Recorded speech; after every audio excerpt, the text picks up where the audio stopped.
ଟର୍ନେରା। ଏହା ଏକ ଶୁକ୍ରବର୍ଦ୍ଧକ ଔଷଧ ଅଟେ।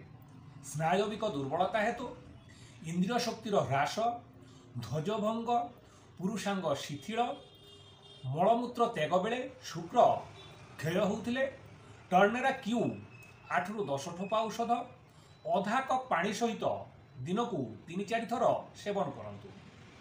ବିଭିନ୍ନ ପ୍ରକାର ପୋଷ୍ଟର ଏବଂ ପ୍ରଚାରପତ୍ର ମାଧ୍ୟମରେ ନିରୀହ ଲୋକମାନଙ୍କୁ ବିଭିନ୍ନ ପ୍ରକାର ପ୍ରଲୋଭନ ଦେଖାଇ ଚିକିତ୍ସା ପାଇଁ ଆମନ୍ତ୍ରଣ କରିଥାନ୍ତି। ମାତ୍ର ରୋଗୀ ପହଞ୍ଚିବା ପରେ ବିଭିନ୍ନ ପ୍ରକାର ମିଛ କଥା କହି ଭୟଭୀତ କରିଥାନ୍ତି। ଅତି ସାଧାରଣ ଔଷଧ ବା ଔଷଧ ଦୋକାନରେ ମିଳୁଥିବା ଉତ୍ତେଜକ ଔଷଧ ଦେଇ ହଜାର ହଜାର ଟଙ୍କା ଲୁଟି ନେଉଛନ୍ତି। ଆମ ହୋମିଓପାଥିକ୍ ଚିକିତ୍ସାରେ ବିଭିନ୍ନ ପ୍ରକାର ଔଷଧ ରହିଛି। ମାତ୍ର ଲକ୍ଷଣ ନ ଜାଣି ସେବନ କରନ୍ତୁ ନାହିଁ। ଲକ୍ଷଣ ନ ଜାଣି ଔଷଧ ସେବନ କଲେ କିଛି ଫଳ ମିଳିବ ନାହିଁ।